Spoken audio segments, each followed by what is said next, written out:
Hello and welcome to Very British Futures, a podcast discussing science fiction television. Today we're returning to the 1960s and examining what remains probably the BBC's most ambitious attempt at adapting literary science fiction, Out of the Unknown. Running for 4 seasons between 1965 and 1971, this anthology was a mixture of original teleplays and adaptations of short stories from the golden age of science fiction, which is said to lie roughly between 1938 and 1960. Helping me to explore the unknown are 2 guests who are both admirers of the series. Steve Hatcher is a retired teacher of modern foreign languages who's been running the Davy Hoover's Doctor Who group for 20 years this autumn, and is the director of the well-loved Hooverville conventions since they started in 2009. He's written short stories for Big Finish and any number of fan publications, including Cosmic Mask for the Doctor Who Appreciation Society, for which he is fiction editor. Dylan Rees is a line producer in the film and television industry. He's written articles for various publications and is the author of Downtime, The Lost Years of Doctor Who, and a forthcoming Tell Us book on real-time pictures. He's also the host of the podcast Doctor Who, Too Hot for TV. So, hello and welcome to the show. Hello, thanks for having us. Hi, Gareth. Hi, Dylan. Good to see you. Out of the Unknown was the brainchild of the legendary television producer Irene Shubik. Amongst her achievements were the Wednesday Play, Play for Today, and Rumpole of the Bailey. More specifically, for this podcast's interest, she'd already created the ITV science fiction anthology Out of This World, hosted by Boris Karloff. A keen reader of science fiction herself, she persuaded Sidney Newman that there was an appetite for intelligent, adult-orientated speculative drama that was not being served by television. Shubik worked as producer and story editor on the first 2 seasons, with George Spenton-Foster, another science fiction fan, acting as associate producer. Alan Bromley and Roger Parks took over for the 3rd season and steered the series into a more supernatural vein for its 4th and final season. The series was broadcast on BBC Two and achieved respectable ratings for most of its run. Between 1965 and 1971, there were 49 episodes, 25 in black and white and 24 in colour. Unfortunately, only 20 and a half episodes remain due to the BBC's policy of wiping and reusing videotape. Famous authors adapted included Isaac Asimov, Clifford D. Simak, John Wyndham, Ray Bradbury, and J.G. Ballard. The BFI released a DVD box set in 2014 containing all the existing episodes, along with remaining clips and telesnap reconstructions of 4 missing stories. It also featured a very informative booklet by Mark Ward, which has provided invaluable information for today's episode. Today, we're going to be taking a critical look back at the programme and trying to find out what made it a success. As part of that, we've each chosen a key episode to talk about. But to begin with, I'd like to ask you both how you first discovered the show. Would you like to start, Dylan? So I actually came to this reasonably late. I had seen a handful of episodes and I watched them and I enjoyed them, like reasonably so, but I don't think it really stuck out to me as anything important or like that. Nothing really grabbed me. So it was only when the DVD release came out in 2014 that I got to see everything that was available. And I just kind of fell in love with it. Like, to me, it's the last kind of great cult TV series that I felt I hadn't seen that was like, this is something I'm really enjoying and like that really stood out. You know, there are certain key ones that stuck out to me, like Adam Adamant, obviously Doctor Who, Blake Seven, things like that, and the Avengers that really got me from the get-go. But this was the last. I've certainly seen a lot more, got a lot more DVDs and stuff since then, but this was the last one that I was really like, wow, what an amazing series. And yourself, Steve. Similar story. I mean, although I'm old enough to have watched the last couple of series of this, I didn't. I think it's important to remember when we talk about Out of the Unknown that it was shown on BBC Two, and although we know BBC Two started in 1964. Those of us who were around at the time will remember that not everybody had BBC Two. We didn't have it until 1972, it having started in 64. Because first of all, you had to live in the right part of the country.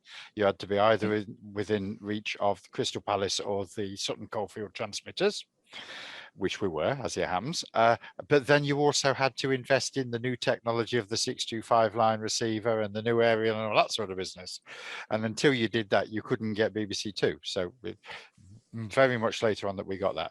I would have been around about 8 when it started, that sort of age. So by the time it finished, I was 13 thereabouts.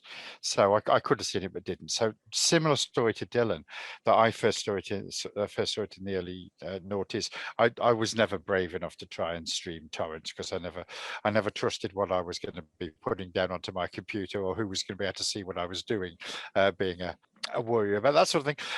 But somebody will have sent me copies. I very clearly remember the copies that were sent to me with the little ident from the film and videotape library across the bottom there, and almost unwatchable copies of things like No Place Like Earth, which actually No Place Like Earth isn't much more watchable now, but it was very, very difficult to make out what was going on.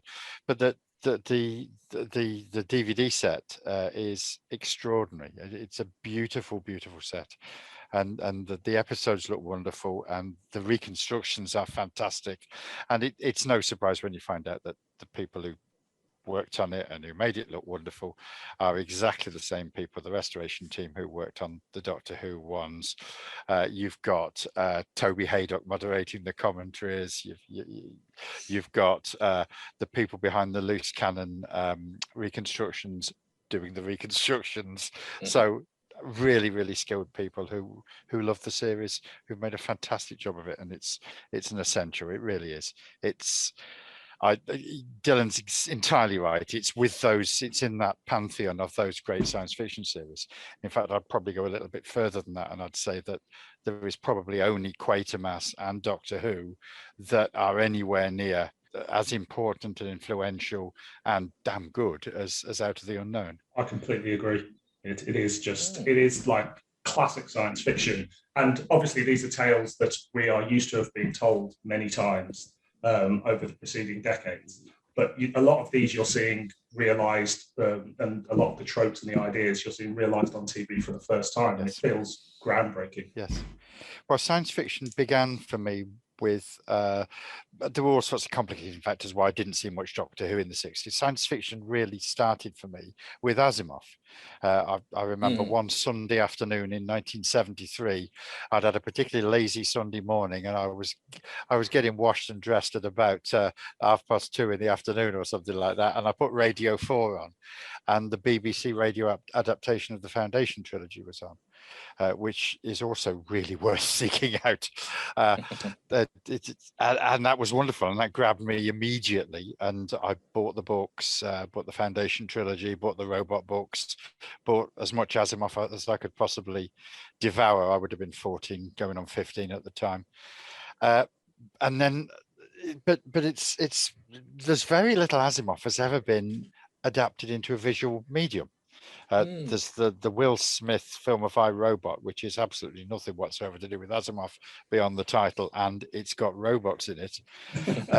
There's the last couple of years that there's been talk of a TV version of the Foundation trilogy happening. I think it's very difficult to do so. The thing about Asimov, I think he actually lends himself very well, particularly to early television, because a lot of his stories are basically people in rooms talking. Yes. Which is ideal for radio and television. It's in a lot of Asimov stories, it's the ideas, it's those things like the laws of robotics, or some kind of experiment or a particular idea, and people just kind of taught their way through it. Well, But he's right at the roots of this series, isn't he? Because you mentioned Hmm. Out of This World, which was the ABC series that Newman and Shubik worked on before they came to the BBC, which was the prototype for Out of the Unknown. And well, sadly, only one episode of that survives. Luckily, the only one episode that survives is Little Lost Robot by Isaac Asimov, and it's absolutely fantastic. It has also been released on DVD. And then when they came to the BBC, again, the dry run for Out of the Unknown was a series called Story Parade, which was non-genre adaptations of literary works that Irene Shubik was a story editor of. And they did Asimov's The Caves of Steel as a practice run for Out of the Unknown to see how it goes, and sadly doesn't exist. Peter Cushing playing Wow. the lead character, whose name has just escaped me. It's not Daniel, it's the other one, the detective. Elijah Bailey plays That's it. the detective. Yeah. Peter Cushing. The big mystery is, did Peter Cushing have to do an American accent for that? Because although he's there on one of the surviving clips, he doesn't say anything. So, but we have got some very brief clips. The only criticism I would have of the Out of the Unknown DVD set is it didn't include those Story Parade clips, which would have been nice.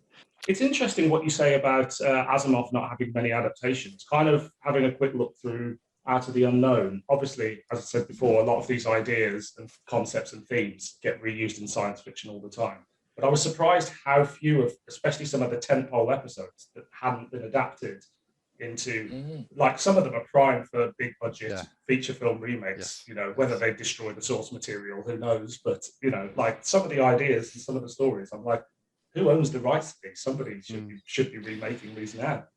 Well, Asimov was apparently quite tricky to. I mean, he wasn't tricky himself to deal with.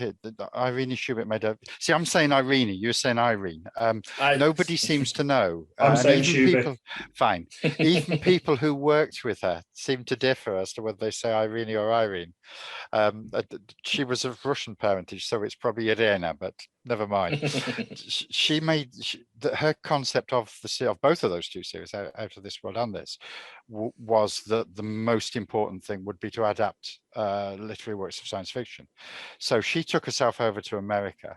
She met the agents, she met the authors, she struck up a friendship with Isaac Asimov, and negotiated face to face with them.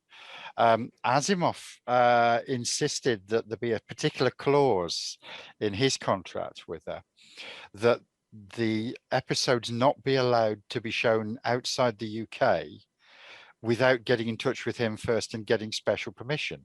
Ray Bradbury had another special clause which said that if any of his episodes are ever repeated, he cops another £1,000. Wow. So oddly enough, his episodes have never been repeated, and Asimov's episodes were never shown outside the UK. Do we know if Asimov ever saw them? Because I know he used to write to her and said he'd gone to see the show, but right. I don't know whether the episodes were ever seen. We know she sent him photographs of the dead past, right? And his response to that was, "This makes me even more desperate to actually see the episode." Yeah. I don't know. I suspect possibly not. And he was paid £175 for the rights for each of those stories, which is a right bargain. Yeah. But as was the pattern, the adapter got paid approximately 2 and a bit times that in each case. Which is fair enough. The person who was actually doing the work on the TV episode. Yeah, that makes sense. It is. I think that's one of the great things about Out of the Unknown is that it went to the source material of these actual science fiction stories. I would absolutely love more series to do that. I think, unfortunately, there's a tendency with a lot of science fiction. People seem to look elsewhere, or they're not going to the original. They're going to these days. They go to the films that were based on. So we're getting that second generation effect, or worse, that they adapt westerns into science fiction stories. It's never been done since. This is the only attempt to do serious literary science fiction anthology series for television in the UK at least. It's never been done since. And there was certainly in those first few series, there was only a handful of kind of original stories that weren't adaptations. Obviously, when you get to the last series, I think nearly all of them are. But, well, that was a deliberate policy, wasn't it? Yeah. I mean, you spoke, Gareth, about Alan Bromley and what's his name? Roger Parks. Roger Parks taking over for series 3, which is absolutely true. But that series had already been planned, the stories were commissioned. That is very much an Irene Shubik series that Bromley and Parks made, which is fair enough. They were only able to bring in their vision for the series. For series 4, my view is it's an entirely different series. It's Out of the Unknown in name only, and although it has its merits, it's not the same animal at all. Yeah, it kind of it feels more like Brian Clemens' Thriller or something like that. Exactly. Which I like, but I don't want. And some of the stuff is great, but I just don't want that from Out of the Unknown. It doesn't stand out as being different, does it? I mean, it does, like you say. It feels much so. There's a lot of other anthology shows that are quite similar to Mystery and Imagination, Late Night Horror, and then later on Hammer House of Mystery and Suspense. Things like, in fact, it's very noticeable that it's telling that 2 of the episodes from season 4 were then adapted as episodes of Hammer House of Mystery and Imagination.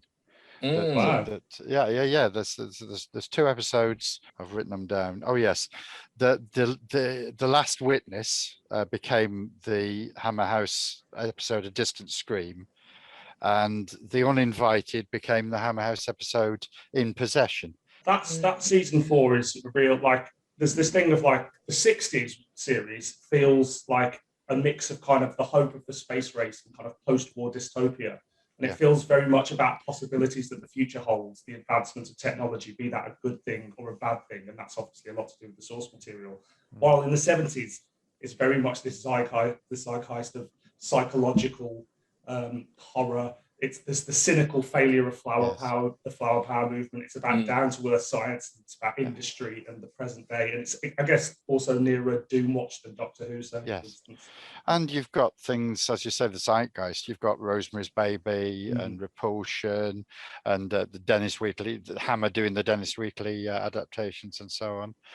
It fed into all that. It became the thing to do. And then you've got the folk horror films.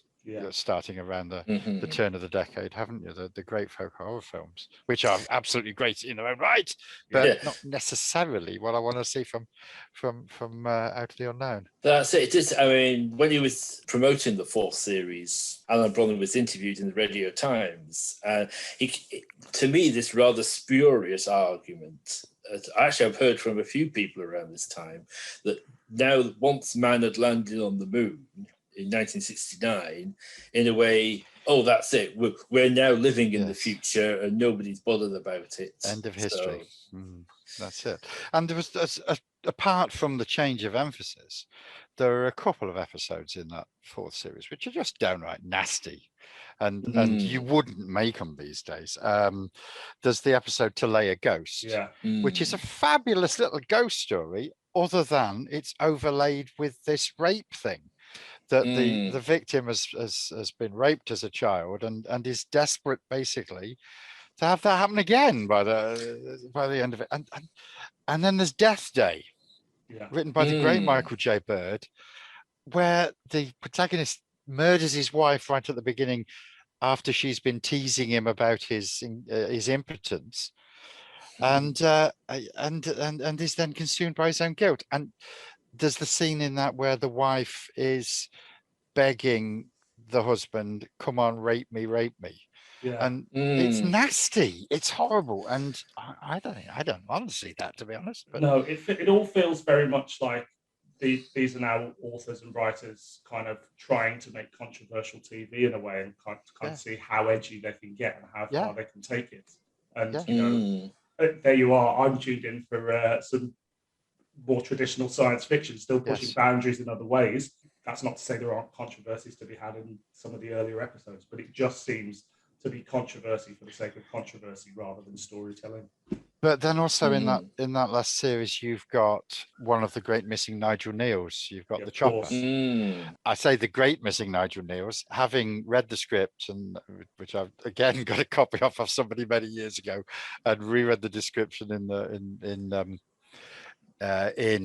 Mark Ward's fantastic book about Out of the Unknown. I don't necessarily know it would have been a great Nigel Neal, but then it did have Patrick Troughton and a haunted motorbike. So what's not to love? It doesn't, from reading the synopsis, it doesn't come across like something like The Road, where you're like, oh God, why really does this not exist? It really doesn't. It feels like someone's asked Nigel Neal for a script and he's had this idea and he's just kind of, churned it out possibly. Yep. And I mentioned another one. I mentioned rather folk horror. Well, there's a couple of episodes in that season 4 which would have been absolutely in that genre. There's one that I would love to see come back called The Sons and Daughters of Tomorrow. Right. Which is one of these of a little village where basically everybody's a witch, which again is a theme that we've seen played out in many other things, from The Wicker Man to The Witches onwards. But it sounds if that one would be quite fun actually, in the folk horror genre. But they're not Out of the Unknown. I'd want to see them as an episode of something else. Yes, I think we'd think a lot better about season 4. Yeah, if it was called something else. Yes, yeah. We seem to have jumped forward to season 4. We have. Which is obviously the most controversial season. But I guess can we run it back from the beginning and talk about some favourites from there? I don't know what you think. Yes, you should pull back. I think before we go into our particular episodes, I think we're trying to find what made the tone of this show, what made it fairly unique in the BBC series. I mean, it's impressive the amount of variety in the shows. I mean, there's often a tendency with anthology shows to go for the twist in the tail type of format. And I think it's impressive that relatively few of these are that kind of story. Well, there's a variety of different kinds of stories. There's some are quite satirical, others are quite sort of menacing and atmospheric, and some are very purely science and quite sort of things like Sucker Bait, for example. Yes. It's very much, here's a scientific concept that we are going to extrapolate into a drama of some kind. There's out and out comedies, as you say. There's satire. There's out and out comedies, and it's a show that takes that is a serious show, but it doesn't take itself over seriously. It is, even in the serious episodes, there's usually a good vein of comedy there. There's the things to laugh at. Obviously not season 4, but there are things to find. There's not much to find funny in Death Day. Mentioned Sucker Bait. Come Buttercup, Come Daisy as well, with the sort of Little Shop of Horrors type concept of that is another lovely one. And the one with Graham Stark. Oh, the Midas Plague. The Midas Plague, that's it, the Midas Plague. Which again is, I'd remembered hating that one.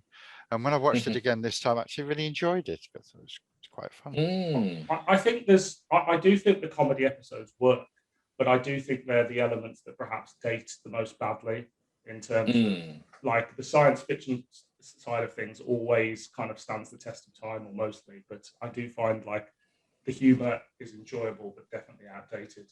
So those comedy episodes are a little bit more of their time.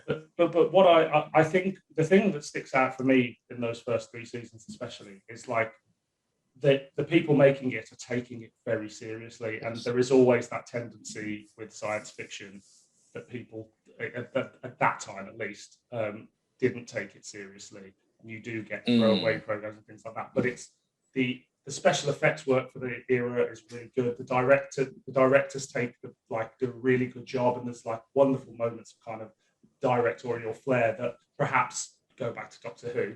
It feels like even the same directors that have done Doctor Who are taking more care over this, because this is an adults program as opposed to a kids program. And I think the budget for each episode was about $5,000, but I can't remember. Is Doctor Who, was it about $3,000 or something like that? Or was it similar to this? But certainly the production values feel 2 and 6 pence and a Murray mint.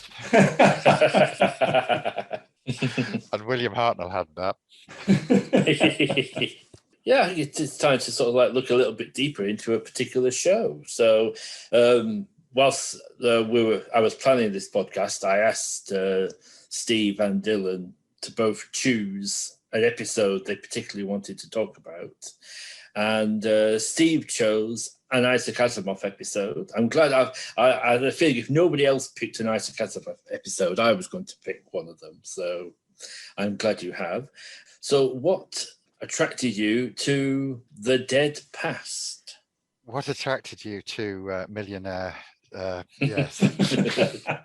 Right. Well, you've given the answer already. It's Isaac Asimov, isn't it? It's, I was going to pick an Asimov episode, come what may. We're talking, Asimov, as we said, did 6, he didn't do them, contributed 6 stories that were adapted for Out of the Unknown, 2 in each of the first 3 years.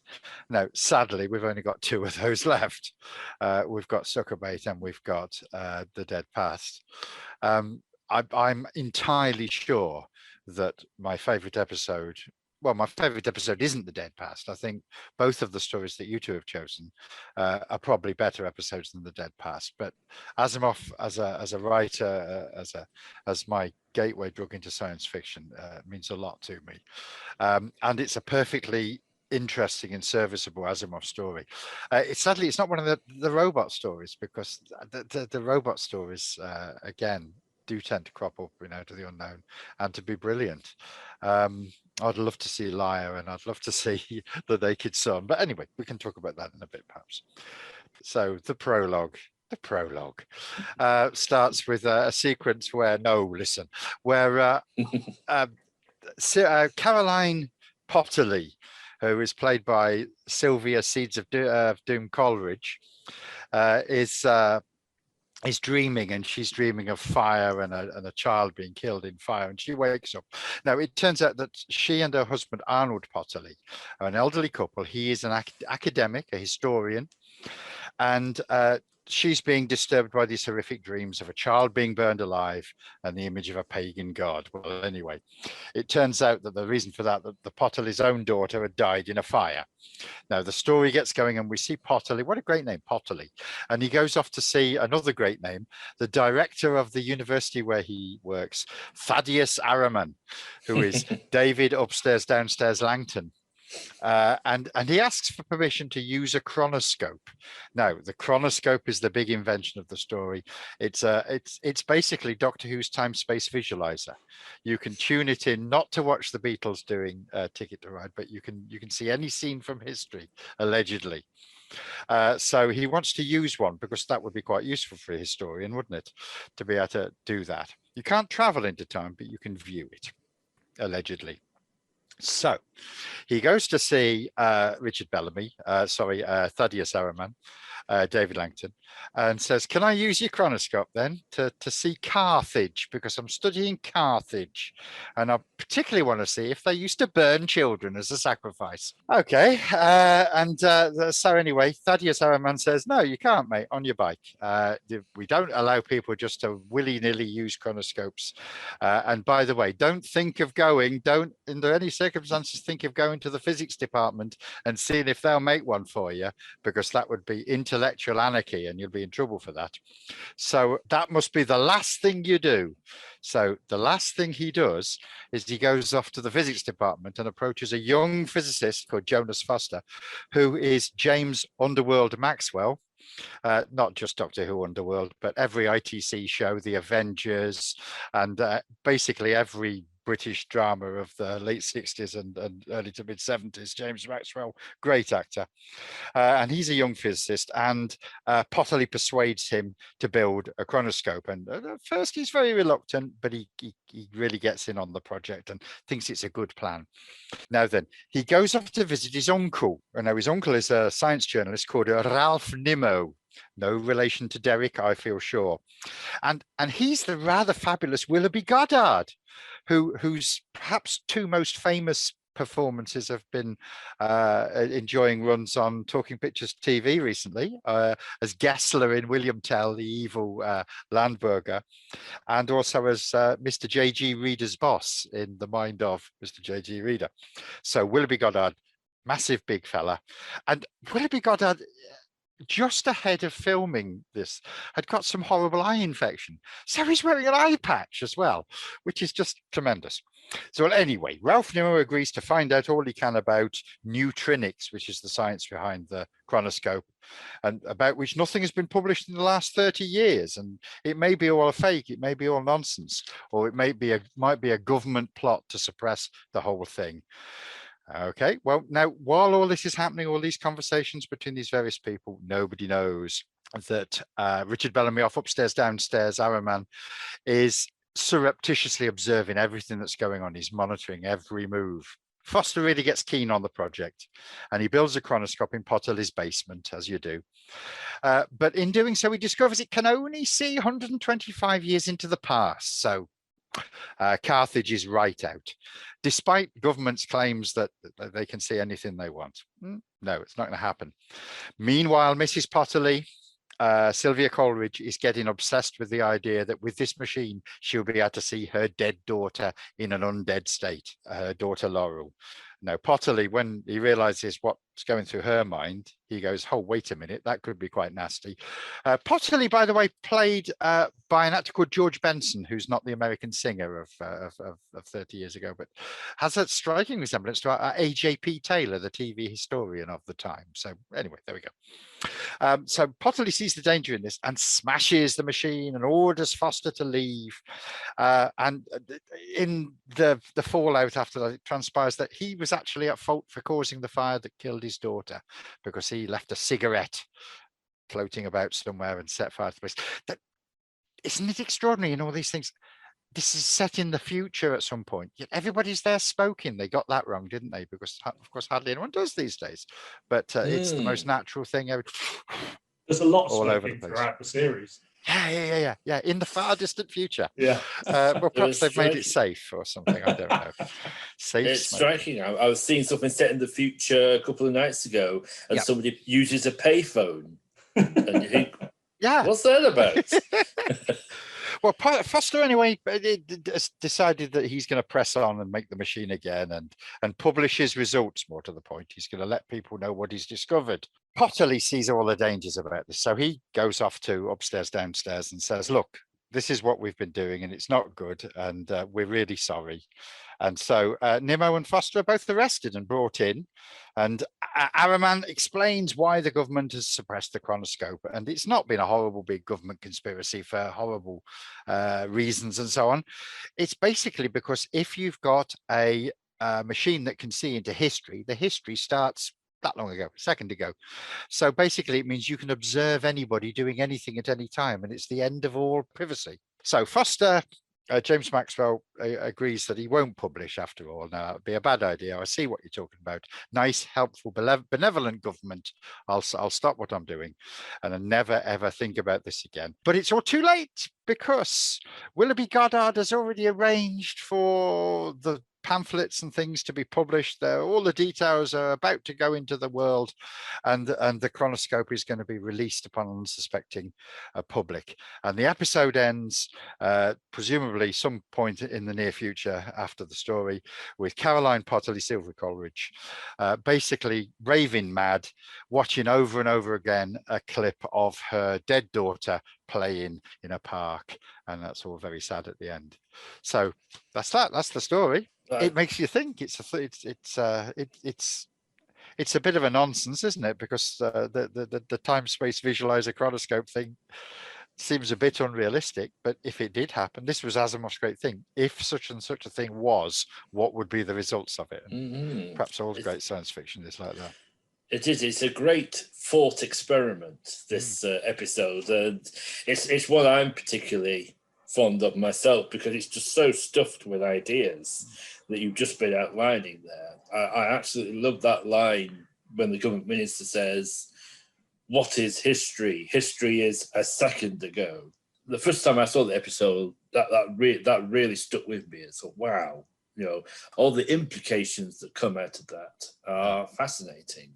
Yeah, I also really like that it means a different thing to the two kind of lead characters, in that for him it's very much about, he wants to see as far back as possible. He's a historian, so he doesn't necessarily think about kind of psychological implications of this, whereas obviously his wife is just concerned with seeing their dead child again. So she has a more emotional attachment, but they're both kind of just as erratic as each other, but in different ways. Their obsessions lead them to different points with seeing the past. And I thought that was really clever. And there was as you're saying about great lines, there's a brilliant line where someone says, "The past has its terrors for most people," which I just thought was very, very poetic. It's also interesting, the idea, I mean, what you were just saying there, Dylan, about everyone has their own narrow viewpoints. That's one of the people's problems in this story. And it's another theme of the story, that there's too much specialization, that all these different experts are in their silos. Everyone's kind of a bit monomaniacal, thinking about what they're wanting. And as a result, not only are they not seeing the bigger picture, but society as a whole is suffering, because there aren't enough people who are interested in lots of different things in the way. I mean, Isaac Asimov himself was famously a bit of a Renaissance man. He was interested in all kinds of, not just science. He had a great interest in art and history and literature as well. Detective stories. So I think that's another interesting theme that comes out of it. We were talking earlier about the connections between every single other science fiction show, British science fiction show, and Doctor Who. Well, I spoke about some of the casting crossovers with Doctor Who. Why did Willoughby Goddard never appear in a Doctor Who? That's outrageous. that never happened. But the director of this episode was John Gorrie, who directed The Keys of Marinus. Well, this is a little bit a cut above The Keys of Marinus, it has to be said. It really is. And then you got the associate producer, George Spenton-Foster. He directed a Doctor Who, didn't he? Bernard Wilkie doing special effects, Brian Hodgson doing the radiophonic music, Dudley Simpson doing the incidental music. It's a Doctor who's who, isn't it, really? It is. But as you say, if you put The Keys of Marinus and this next to each other, you wouldn't think those were the same director. And I love The Keys of Marinus, but it is definitely done with there is less care taken over that, whereas this has been thought about and considered a lot more. And it's just, it's a very well directed piece. There's that haunting moment that it finishes with, of like Sylvia watching the clip of her dead daughter, and it's repeated 3 times. And that was, his call. He thought about how to present this, and it's a really haunting image. Absolutely. George Spenton-Foster, by the way, directed The Image of the Fendal and The Rebus Operation. He also directed an adaptation of The Picture of Dorian Gray in 1976 for Play for the Month, which I've never seen. I don't know whether it exists, but as I was looking this up, I was like, that's something I need to try and track down. Absolutely.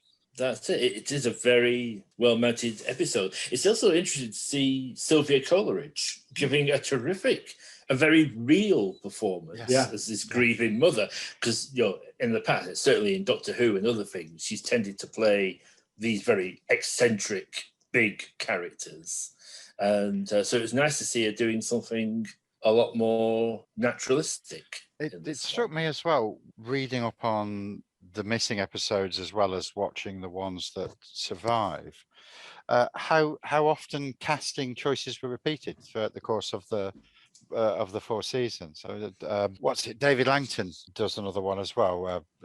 It's season 3, Frankenstein something. Frankenstein 2. Frankenstein Mark 2. That's David Langton in that, isn't it? And David Maxwell does another one as well. Yeah, but people crop up again and again, which is, I find, quite interesting, because this was a prestigious series. I think the connection with, well, it's, as we said, it's got its antecedents in Armchair Theatre on ATV, on ABC, which was a hugely prestigious series. Out of This World came from that. Out of the Unknown came from that. There was the connection then with the Wednesday play on BBC. When Irene Shubik left this, she went off to become producer of the Wednesday play. Massive accolade for her there. It was a prestigious program, yet there does seem to have been, you haven't got the huge range of the theatrical nights and people like that you might expect might turn up in things like this. I mean, there was a distinction in those days, wasn't there, between TV actors and film actors. You are seeing the same actors over and over again, and there's a bit of a company feel to it. It's true. I think at that point there was still a little bit of a division between the television and theatre and film in a way that seems inconceivable now, really, to think about. Definitely, what you say, sort of BBC faces that turn up a lot in the same way that on Talking Pictures in the British film industry, so there are certain people, the Sam Kidds of this world, who just keep turning up in everything. I met Sam Kidd. Oh, did I met Sam Kidd when I would have been 5 or 6, and he was the celebrity who was invited to open the annual fete at Warwick Hospital, which was a highlight of the social whirl of Warwick, where I was brought up, and the hospital fete, and Sam Kidd opened it one year. There you go. So I met Sam Kidd. I'm suitably impressed. I'm quite impressed by that, actually. Yeah, no, what you're saying is absolutely right. Yeah, and it's also interesting. I think it's the only example I think I can think of a turns around that trope about the government conspiracy. Because generally, in stories, a government conspiracy is a terrible thing that will be exposed by a heroic individual, and this flips it on its head and says, no, actually, it's the heroic individuals who are in the wrong this time. And actually, the government, in fact, there's another marvelous line when he says, you just assume we were stupid and petty. But they're not heroic individuals, are they, really? Because the three of them are in it for, that's Potterly and Jonas Foster and Ralph Nimmo. They're in it for their own reasons. Yeah. They're in it for academic vaingloriousness, aren't they? They're in it for the glory of discovery and so on. Perhaps protagonists. That ending has been criticised over the years. The fact that the government were the good guys after all, or the wise guys, or whatever. That has been criticised, but I think that works quite nicely. Governments can't always be wrong, you know. Well, despite all the evidence of our eyes, I think there is I think that's very interesting, that, because I think we have been all our lives in TV. It's rare to find really good politicians. Politicians are generally in drama there to be distrusted. And I'm not saying that's often without good reason, but there is that sense that the authority is that 60s thing. Ever since the 60s, the authority is something we've got to be suspicious of. But don't you think? I mean, you're right. It does go back a long way. But don't you think that changed very dramatically with the X-Files? That really did catch the mood, didn't it? And that was entirely about the heroic individuals battling government conspiracy. I mean, I'm remembering back to UFO, the Jerry Anderson series, when Michael Billington's character first gets involved with Shadow.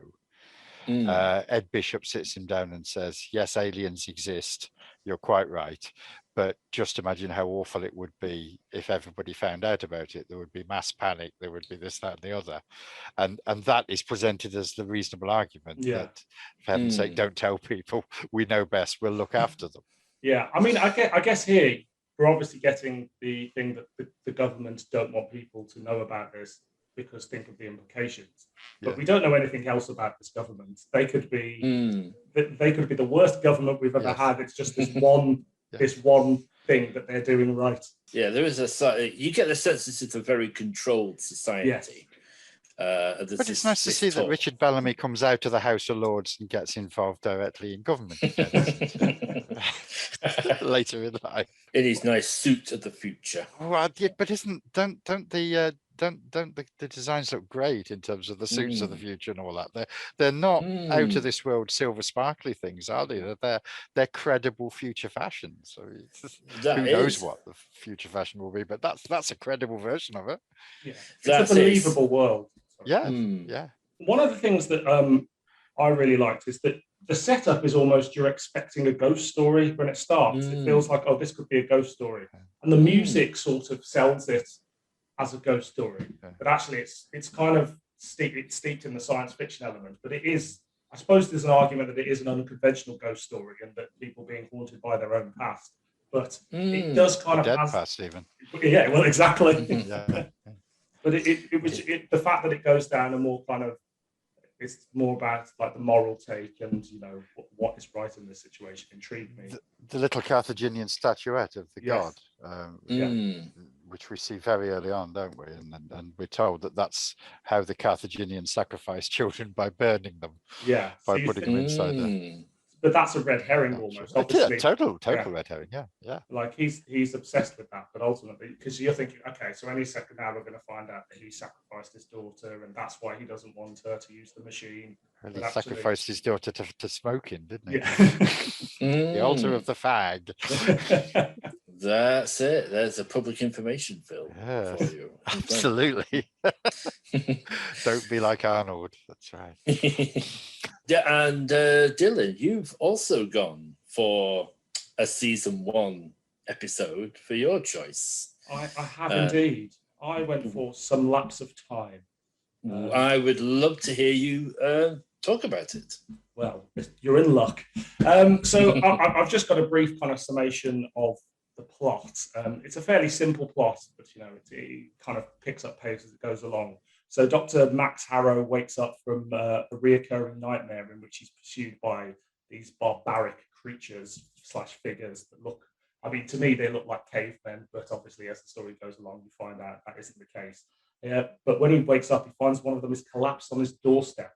And it's a tramp that's suffering from a genetic disorder caused by radiation that actually killed his kid, that killed his kid when he was an infant. The man, it turns out, seems to be from some post-apocalyptic future, and he is found clutching a finger bone.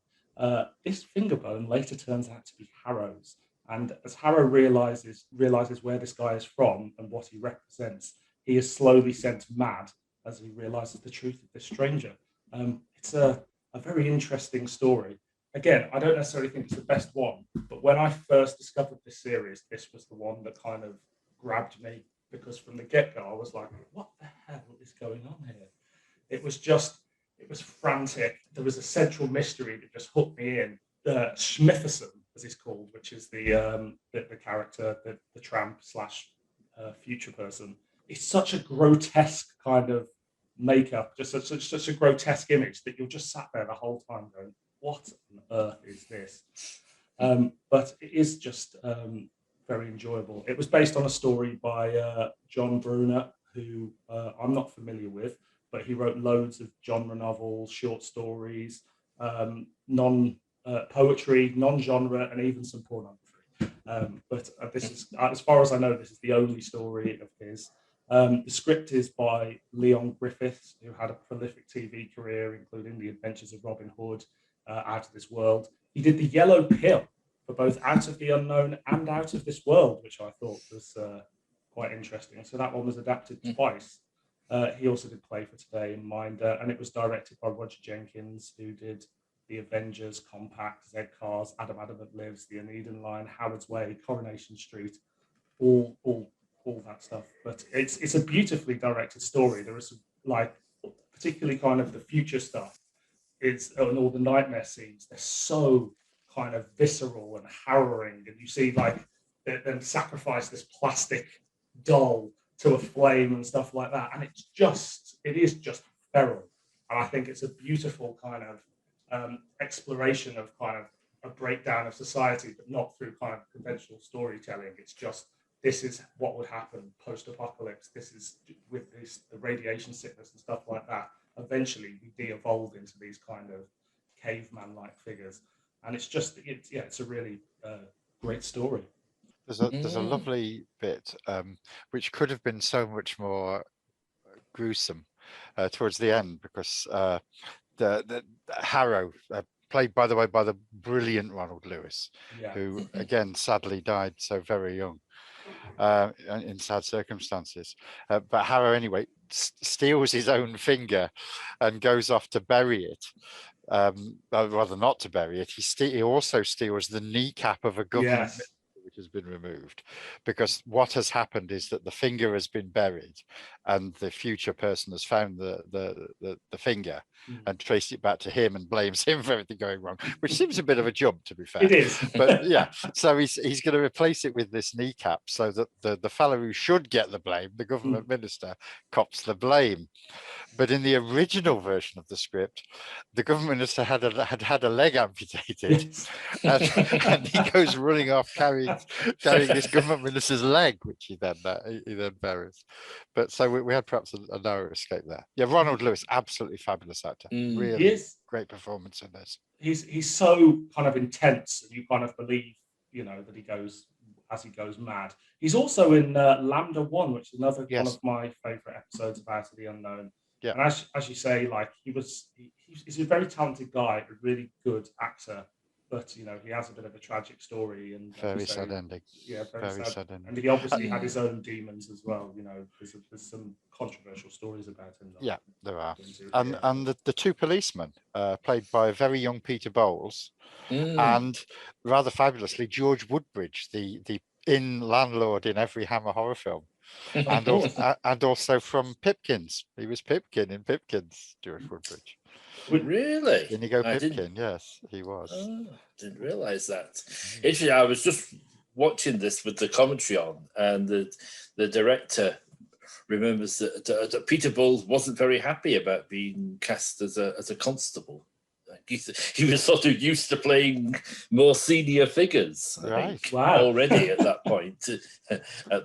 Well, he was Avengers villains and Saint villains and things like that, wasn't it, Peter Bowles? He'd got a good start to his career in those ITC shows and the Avengers and so on. I think he appears in a couple of episodes of the Avengers, if I remember right, as different villains. I must admit, I'm very glad you chose this episode, Dylan, because it's helped me reappraise it. Actually, the first time I watched it, I was a bit down on Some Lapse of Time. I think I felt it was a very contrived story somehow, and it was a bit too hysterical. But in fact, I went back to my original review just to check my thoughts then, and they're quite negative. But watching it this time, it's gone way up in my estimation. Now, I think it's a very clever story. It's almost like a sort of pacifist version of the Terminator in a way.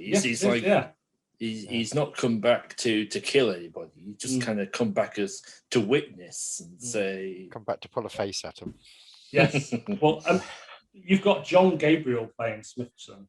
Yeah. Now, obviously, it's really kind of hard to judge his acting merits, but he certainly, with this kind of made-up language that he speaks, he certainly gives it his all. But he also appears, as everybody's showing up in different episodes, is in Too Many Cooks and Beachhead. I'm afraid in this, he reminded me a little bit of the caveman character in the comedy Ghosts, that if you've seen Ghosts recently. Okay. Yeah, I can see where you're going with that. It even gets a bit Papa Lazaro at one point. Yes, it does. But, it's still a very enjoyable performance. There's a couple of other faces which you may have not spotted that are in it as well.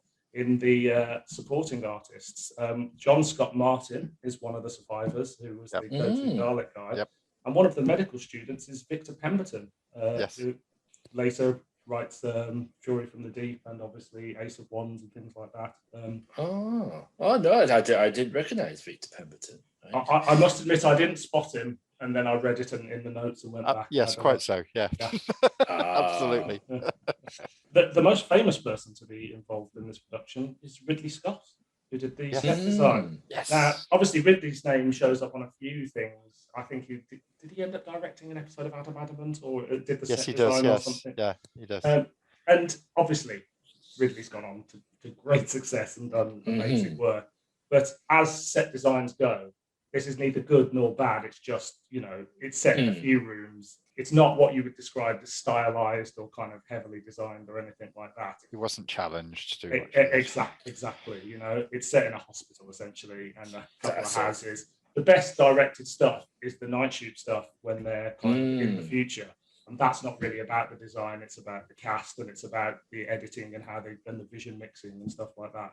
So that's kind of. It's a shame we don't get more of Ridley, because I would love to know what his design work was like back then. He directed the Adam Adamant Lives episode, the League of Uncharitable Ladies. Yes, that's the one. That's a great title. I do It like is, that title. if difficult to say. But no, it's a fascinating story. This one, and I think it kind of wrong. I think probably the reason I reacted to it badly is it kind of wrong foots you. You sort of assume that this person from the future, he's got some sort of master plan, or there's going to be some big twist or revelation, and that's not really what happens. He's a victim. He's just kind of who's just through some weird mutated power or fluke been able to travel back in it's never explained, is it? No, it's never explained how he's traveled back in time, what he's there for, what he intends to do, or really much at all. It is cool, but I like the mystery. I like the fact that it's not resolved, and it's because it's more about the exploration of how of his effect on the other characters landing there. So I can, as you say, it's a flaw, but I can live without it because I think the kind of the cast make up for it. Probably the nastiest point in the entire production is the bit where Ronald Lewis gets his finger cut off in the car door, which is a bit of a wincer. Oh yeah, even though you don't see anything, it's so well conveyed. Yes. I was just looking at his superior, Professor Leach. He actually needs to go to some classes about man management and human resources, because there's this. I do like the scene. It's very, very theatrical. The moment where our hero Max, he's on this descent now, and he and his superior brings him into the office and shouts at him and tells him to pull himself together. And do you think you're the only person who cares about anything? Professor Leach, of course, played by the splendidly named Moultrie Kelsall. You don't meet many Moultries, do you? No, you don't. That is very Dickensian. It's almost as Asimovian, actually, that name. You say about people management, but also like they've got this mystery person who knows killed a dog and done various other things and carries a stone weapon, a sharpened stone on them. And they just put them in a room with all the other patients who are in for whatever they're doing. It's a very odd choice. Yes, the man management aspect. I suspect that what happened is in this future that this particular hospital is run by some private company, probably Serco or somebody, and he's not a professor of medicine. He's probably a professor of adding up money and things like bean counting, who really has no idea about how a hospital works. But yes, Ronald Lewis is terrific because he gets all these speeches. It's a very speechifying kind of role. It's a bit like he's like an angry young man type character in some ways. Exactly. Yeah. And he delivers these terrific speeches with power. I think he almost, not quite, sells when he starts talking in the same tongue as Schmifferson at the end. Like he just about sells it. Obviously, it is a bit peculiar. But, and as a linguist myself, as a modern linguist, I'm absolutely thrilled that they bring in a linguist basically to sit and chat with this chap and decipher his lesson, because we all do have that superpower that we can just have a little conversation and start noting words down. It's that classic TV shorthand with experts. Yeah, of course it is. Yeah. But it is nice to see a linguist as a bit of a hero. Indeed. I was Laura Denville, but played by Delena Kidd, who's on the commentary, isn't she? She was still around. I was interested to note as well that this story received the highest reaction index for the entire series as well. So it certainly went down well. You pointed out that we'd both chosen series one episodes. Well, of course, series one is the one that's pretty much there, isn't it? There are only 2 episodes missing from series one. Now, tragically, the ones that are missing from series one are probably 2 of the ones we'd most want to see, which is Irene Shubik's own very favourite episode, Andover and the Androids, which is the Android, which is a comedy one with a robot, and Fox in the Forest. The other one, which is the a Ray Bradbury story. And Forest in the Forest, adapted by Terry Nation as well. Adapted by Terry Nation. Yeah. I would have loved to have seen what Terry Nation did with it. I think it's a very lazy observation that people make that Terry Nation's a bit of a hack. Terry Nation is a tremendous storyteller when especially when he can be bothered. And I think absolutely people often take some of his later Doctor Who work as an example of him not caring that much. But at that point, he was busy working on other shows and doing a really good job on those other shows.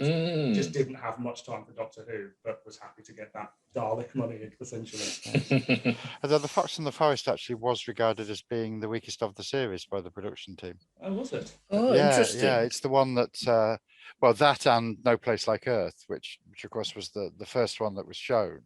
From a John Wyndham story, and Irene Shubik didn't want that to be shown first. She fought and fought not to have that one shown first, and she was overruled by Sidney Newman, who later said to her, "No, you're quite right." Basically, because they weren't happy with it, because they'd got Terence Morgan, fresh from Sir Francis Drake, also seen recently on Talking Pictures TV, as the key protagonist, and basically wasn't very good, and also it had got that business of Martian canals and so on, a very old-fashioned sort of view of Mars, and they were very aware that that's not what Mars was like. But the story was an allegory, and press ahead with it, do it, and the rest of it. And Irene Shubik was very keen to make all the comments about, no, we know Mars isn't really like this, and it's an allegory. And then the critics just missed that altogether and laid into it for being in this wrong vision of what Mars should have been. I really like that vision of Mars, though, and I think actually, I know it's not the most fantastic episode, but it's also special effects wise, when you've got the going down the river and the Martian mountains behind it and stuff like that. It's a really striking opening to a series, I think. And Hannah Gordon's great in it. Yes, of course. Yeah. And George Pastel. Yeah, visually it's quite impressive. And then when you go to Venus, and I think the way the Venusian jungle, which of course is another sort of pulp sort of nonsense. But that's it, isn't it? If you read 50s science fiction, that's what you get. You get the canals of Mars, you get the jungles of Venus, and you get the rings of Saturn. But definitely compared to The Counterfeit Man, it's a much flabbier episode, whereas Counterfeit Man is a marvelously tense sort of alien among us. Yes. We haven't mentioned Time in Advance, which is another great episode. Oh, it's brilliant. Where criminals, well, no, not criminals, people who are thinking, I think I might commit a crime, can go to see a judge and confess to it, and they say, no, well, go on and do a slightly shorter sentence off on the colony worlds, putting your life in danger, setting up colonies and so on, and then when you come back, you can commit your murder. Yeah. And two chaps come back ready to do their murders, one of them being Mike Pratt out of Randall and Hopkirk Deceased. Of course. It's a nice idea. I think it's slightly overlong. I think it would have been a happier half-hour episode. I think there is something quite nice about this idea. There's these two guys who have a license to murder, and people keep coming up to them and saying, I've got someone I'd like to be killed if you're interested. But for me, there's a little bit too much just mostly set in this futuristic hotel, and there seems to be a lot of him just kind of walking around being a tourist and sort of being in this futuristic hotel. I don't buy the ending at all either. The switch around as to who commits a murder onto who, when basically he's been through everything with this guy for the last 7 years and saved each other's lives and all the rest of it. I don't buy that. Yeah, no, I'm the same. But I do like the paranoia that it instills in the supporting cast of all these people who've been involved in someone's life, and they know he's coming back and he's going to kill somebody. Yeah. And all of a sudden they start confessing their various sins and double crossings. I think that's really great. And obviously you've got the idea of pre-crime, which I think was coined by Philip K. Dick. And obviously the most kind of mainstream version of that would be Minority Report. Absolutely. But it's such a fun little science fiction idea that you can't help get swept along in it. Yeah, is it Stranger in the Family as well? I love that. Which is it's the same idea as the Jerome Bixby short story. It's a Wonderful Life, isn't it? It was Jerome Bixby, wasn't it? Am I right on that? Yeah, Jerome Bixby. Where you've got the child with the superpowers. and how do you control a child who is a mutant and born with superpowers? Yeah. And there he is living with Peter Copley in a little flat, and you've got John Paul out of Do Watch, and Jack May out of Adam Adamant, and Nelson Gabriel out of The Archers, pursuing him. And it feels a little bit like an X-Men comic or something like that. Like it's very similar to that, and that was I think this is a couple of years after the X-Men had launched. I think they launched in '63, and this is '65, so there's kind of parallels to be drawn there as well. That one was also adapted again for I can't remember the name of the series, an American series. They bought up the rights to adapt it afterwards, and it was remade.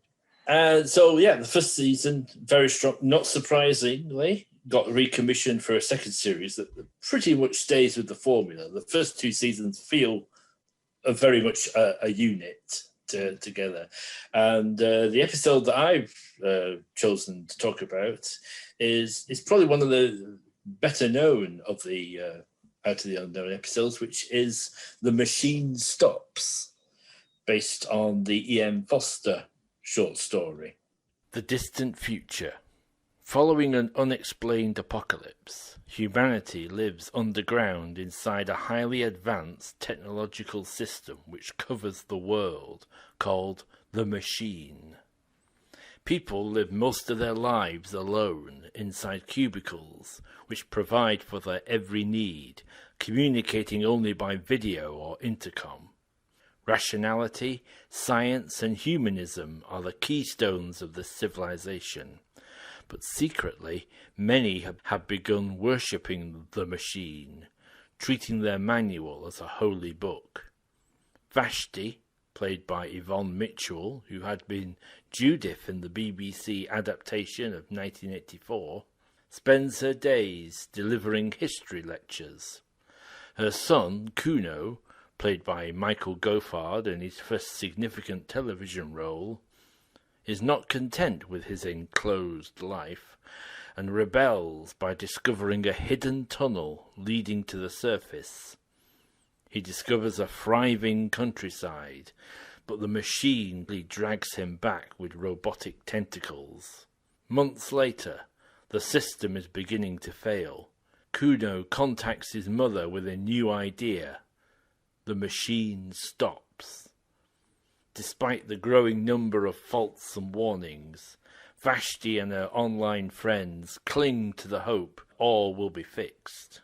By the time she tries to escape, it is far too late, and they all perish in the darkness. I'll start with Steve this time. What do you think about The Machine Stops? Well, it's an interesting episode. I'd hate to use the word overrated. I don't know. I don't think it's as great an episode as people sometimes claim it is. I think it's a very, very good episode. I think part of the problem, I mean, I think Dylan said it to me a minute ago, that it's a story that seems familiar. I think a lot of that might be because it's the oldest story that was adapted by a long, long time. It's E.M. Forster. It was written in the 1900s. I think it was about 1910, was it, thereabouts? It was written. This is the guy who wrote A Passage to India and A Room with a View and Howard's Way and there's all these great novels. I agree. Yeah, to some extent, it is. I don't think he was an old man when he wrote it, but it has that kind of fogyish sort of reaction to technology. It suggests to me, it's a science fiction story written by somebody who's not a science fiction writer and who feels that this is what a science fiction story should be like. It reminds me of, I think there were better versions of it. And when we spoke earlier about the Caves of Steel, the Asimov story, which again has that underground city. And then the classic example is probably George Lucas's THX 1138. Yes. Is it Lucas or Spielberg? THX 1138. That's George Lucas. George Lucas, yeah. Again, with the underground city, and that ends with the protagonist coming up into the sunshine, doesn't it? And to the sound of J.S. Bach and so on, as he's there in the sun. It reminded me a bit of that. Michael Gothard is fabulous in it, in his first big role. Would go on to be Kai in Arthur of the Britons very shortly afterwards. People of my age remember. He does have fondly. he has a fantastic face. It's not a lot happens in it, does it? To be fair, it's until they all die at the end, somewhat mysteriously. There is a sense, being unkind. I think to some extent we're not privy to the whole big picture in a way, like Vashti, because she's just a component within the machine. It strikes a chord, doesn't it, with how we've been over the last 18 months of everybody in their own little compartments talking to each other on screens. It does seem remarkably prescient. There's a line in it which really jumped out at me the first time I watched it. No, actually the second time, because Facebook hadn't been invented. The first time I was watching a shaky 4th generation VHS of it, first time round. When her son says, we've no relationships anymore. And she says, well, don't be ridiculous. I have thousands of friends, sort of like on my console. I think actually the first time I watched it, and it was like a 4th generation copy, that scene looked even more nightmarish with the bodies all that gathered around. This corridor that I've just put on my virtual background. Ah, yes. That's it. For those of you at home, Steve has just put a corridor from this episode. For those looking in black and white, for those watching in black and white, it's the yellow one, And I do like the design. I don't quite. There's much made of the fact that it's an Edwardian view of the future. Yeah. I don't really get that feeling of Edwardianness. No, to be honest, I didn't pick that up. It's interesting on the commentary. They say that they wanted to present that Edwardian world, but it's just it seems like just a sci-fi view of the future as you would get in a lot of 60s science fiction. And by a non-sci-fi writer. Yes. And I think it is quite a creditable looking set. I think it looks better than quite a lot of Doctor Who's of that period. Yeah. So it should. They had a bigger budget. Yeah. It's a great production design. And the sets, like, I like the way the machine sort of pulsates. Like, I think something that you wouldn't have probably picked up on the 4th generation copy. I saw something similar and you don't really pick up on it. And then, when he breaks out and gets to the surface, there's that floating airlock door that just kind of floats kind of half out of shot. I think that's a really neat little thing that they didn't need to do in order to sell that scene, but it's those little things that I think Out of the Unknown do that just kind of make the worlds more believable. That's nice touch, and I find that the white worms, the tentacles that come out to grab Kuno and drag him back into the machine. That's actually a really effective scene. That could have looked a little bit ludicrous because I think he sells it. His scream is like quite a terrifying scream, and it makes you believe like he is, under threat. And Brian Hodgson's sound, I think helps that buzzing. In fact, for a Doctor Who fan watching that particular episode, it sounds very familiar because a lot of those burbles and electronic sounds do find their way into Troughton Who, which is being made around the same time. We get a lot of that throughout the series. Like, you can't go through an episode without hearing a door from the Dalek City or something like that. There's always something there. Well, it's even more explicit later on in this second series, isn't it? Where the episode "The Prophet," where you've got robots basically played by the same robots that would later turn up as the white robots in the Mind Robber. Yeah, here painted. Well, let's say dark, because they were in black and white, painted dark. I think they were black. In fact, that was probably the very first time I heard that title, Out of the Unknown. It would be in that context of the Mind Robber. Well, the Daleks turn up in a later episode as well, don't they? An episode that is so sad that it's missing. It's Get Off My Cloud. Get Off My Cloud. Sounds like so much fun, and you look at the photographs with people in these Barbarella style costumes, and knowing that the Daleks turned up in it, it's a crying shame that one's missing. And so I was talking to Steve, but I didn't really. So, what's your sort of overall view, Dylan, of the machine stops? I think it's a well executed piece. I think, as we say, the story sounds familiar. The story's familiar because it's the oldest one, and we've seen it in THX. Mm-hmm. It's also similar to like Logan's Run. I would say the future bits of 12 Monkeys as well, stuff like that. If you've kind of seen that world before or after this, but kind of. But I think the performances sell it, the set design sells it, the direction sells it. Like, they've taken great care of it, but it is overly familiar in the way that a lot of these stories are familiar, but this one feels like the most familiar one. But it is like, it's still enjoyable, and I love the panic as the machine literally stops and everybody breaking down. I don't quite buy them all sort of falling down in that corridor, but certainly Kuno's mom, her kind of realizing that it's all going to stop, and her collapse and her breakdown is like really striking.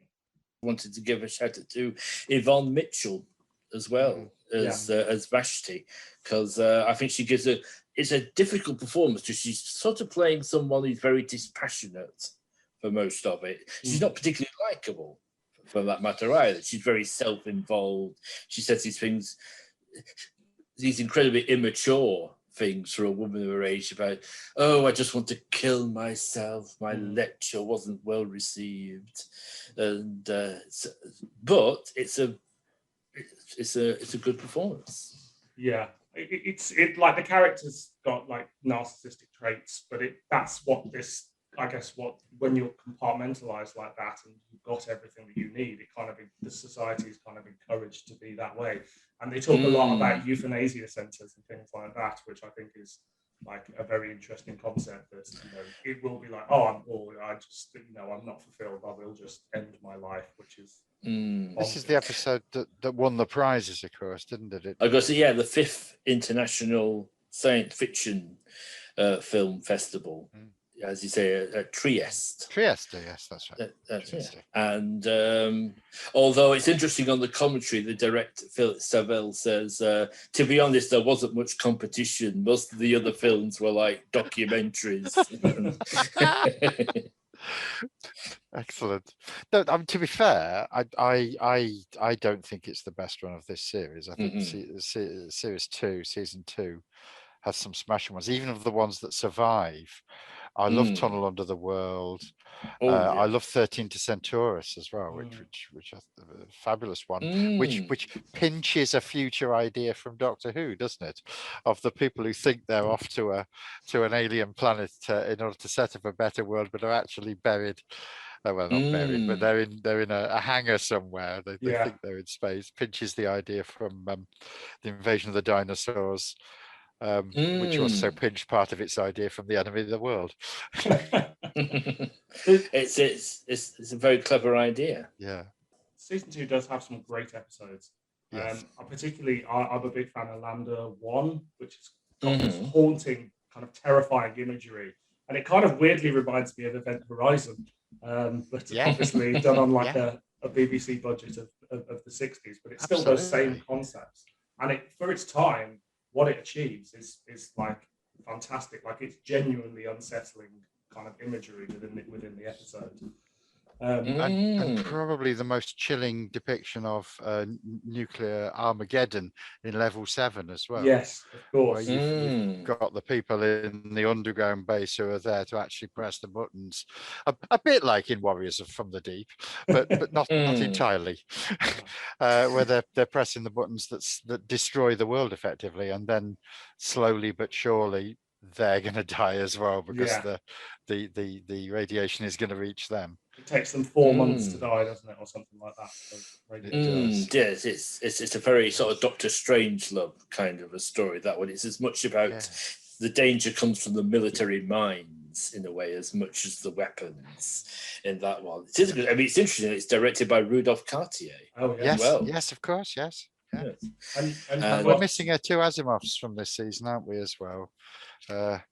We're missing Satisfaction Guaranteed. Well, we mentioned The Prophet, but also Satisfaction Guaranteed, which I would love to see. We've got a few little clips from Satisfaction Guaranteed, one of the few episodes that little bits do survive, with a very early in her career Wendy Craig being set to look after a domestic robot, which the relationship develops in unexpected ways between them.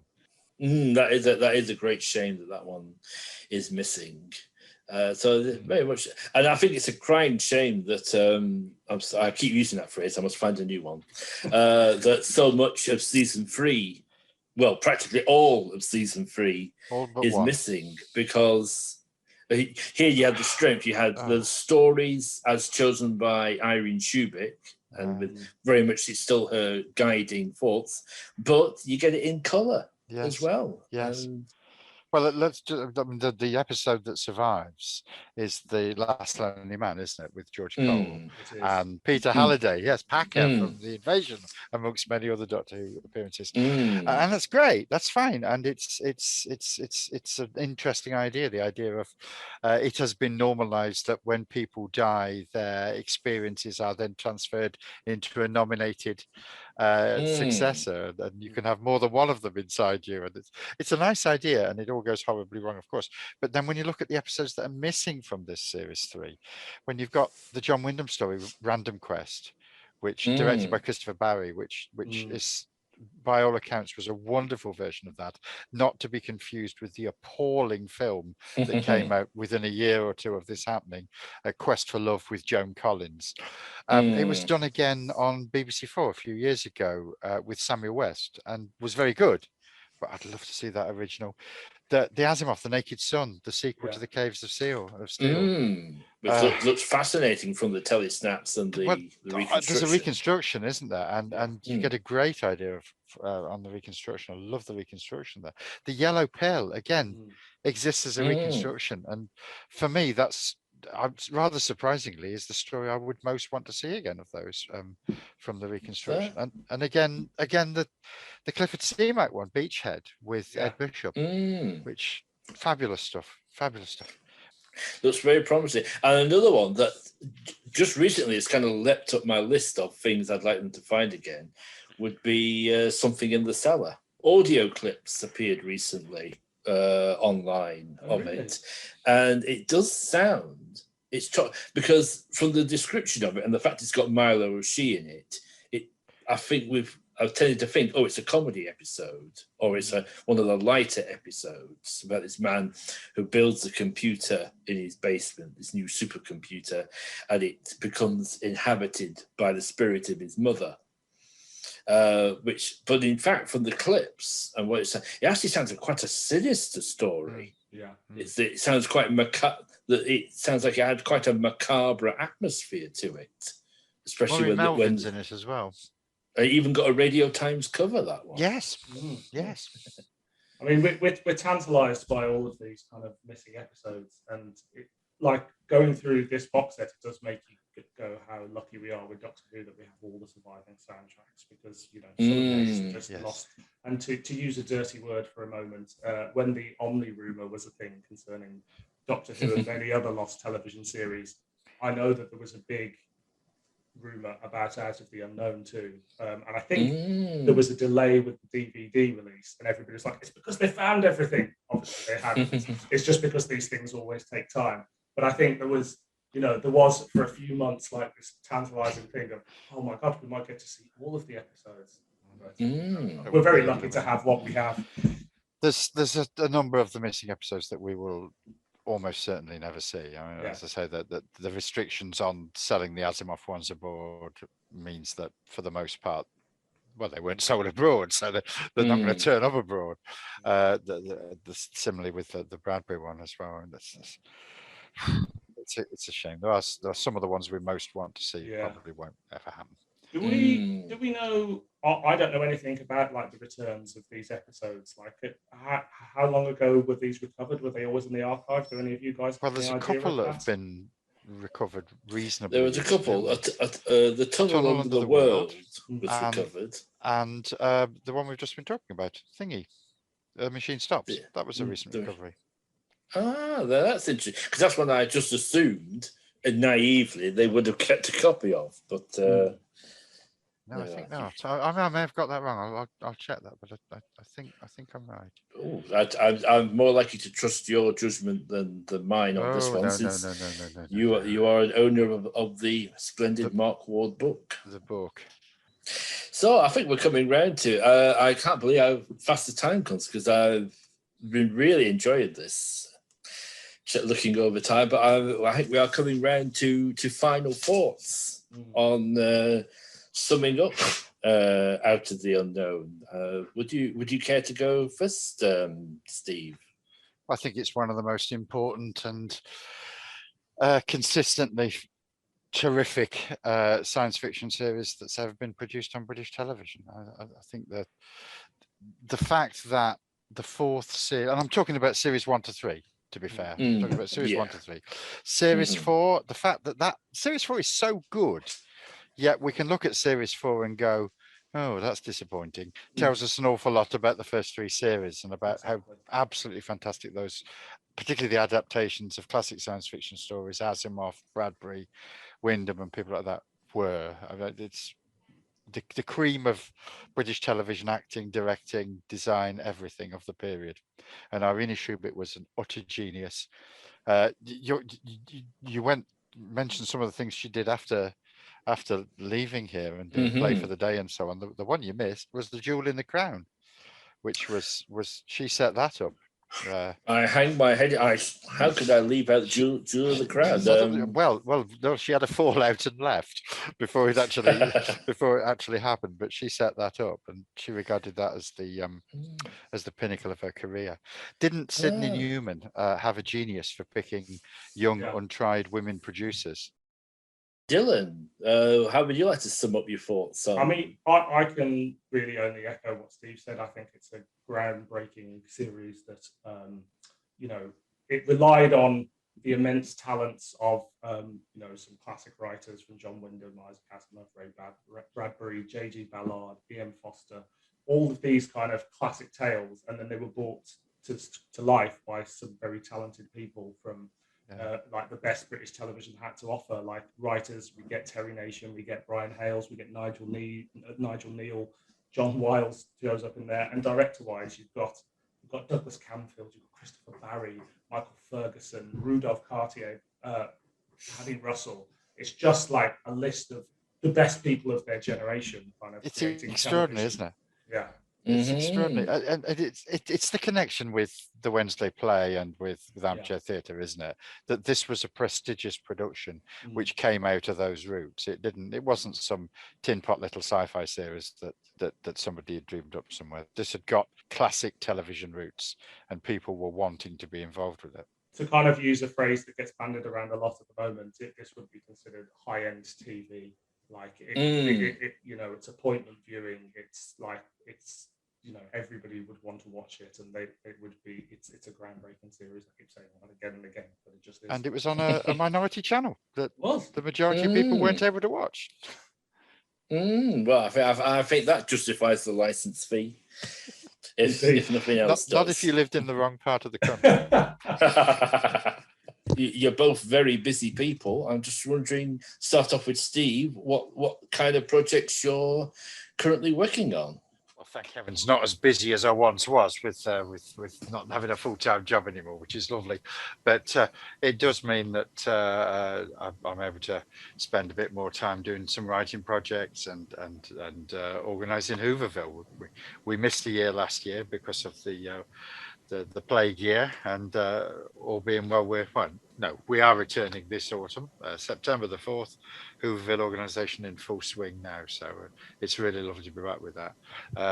Little bit of writing here and there. I've got a story coming out in a book from Altrix Books called Master Switches, which should be coming out within the next couple of months.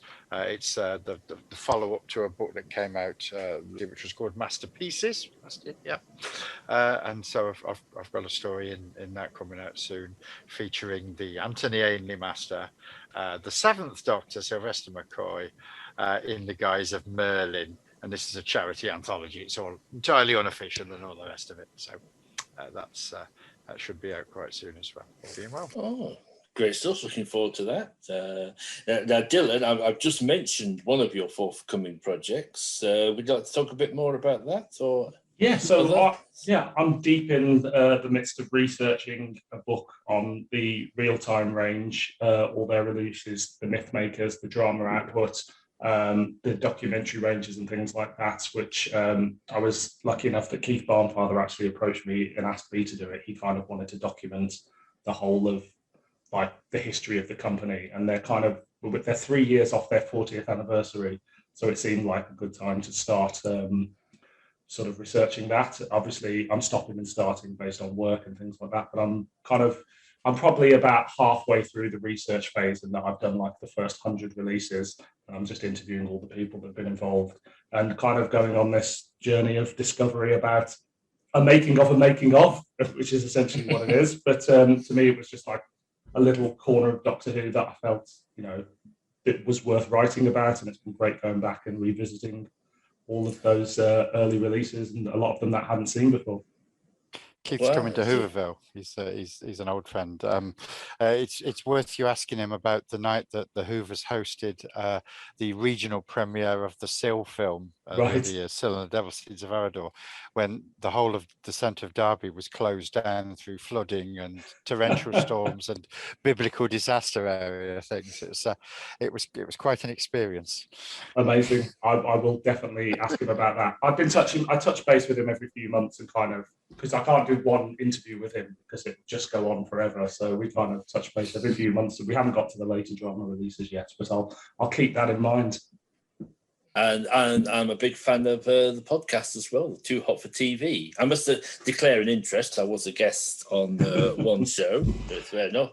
But it's a good, fun Doctor Who chat. Yeah, I mean, we try not to take ourselves too seriously, but obviously, and we do kind of, we try and have a respect for the content, but also still kind of poking fun at stuff that you can poke fun at, but without ever being too negative. But yeah, the podcast, basically, we look at anything Doctor Who related that is not the TV show. So we do books, comic strips, audios. Recently, we did the script for one of the unmade Doctor Who movies, Doctor Who: The Time Lord by Johnny Byrne. And we just just anything that isn't the main TV show, we pick things at random. Sometimes they're linked, sometimes they're not. Gareth, obviously, you came on and we looked at the TV comic Dalek strips. And it's me and my brother Jack do it mainly, but we do have guests on from time to time, and just talking about the things we love that perhaps some people and some fans haven't experienced before.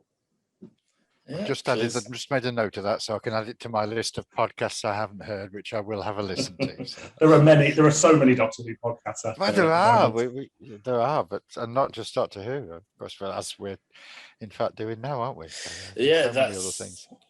That's it. I mean, when I was deciding to do a podcast, that's one of the things I thought. I thought there's so many Doctor Who ones out there already that I'll do a podcast about some of the lesser known shows that don't get as much coverage. Although Doctor Who kind of runs through British television like sort of DNA.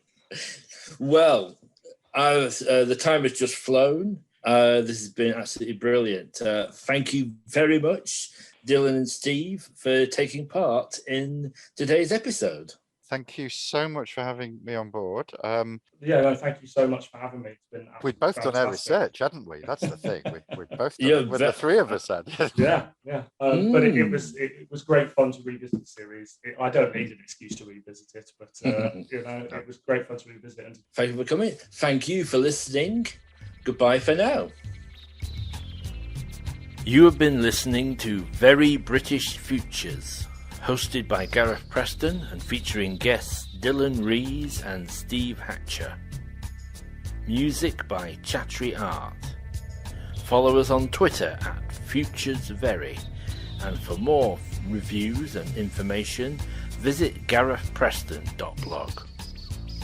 Downtime, The Lost Years of Doctor Who by Dylan Rees, is available from Tellus Publishing. For more information on the Derby Hoovers, that's WHOOVERS, visit their Facebook page or their website hoovers.org.uk. Next time, Kinvig.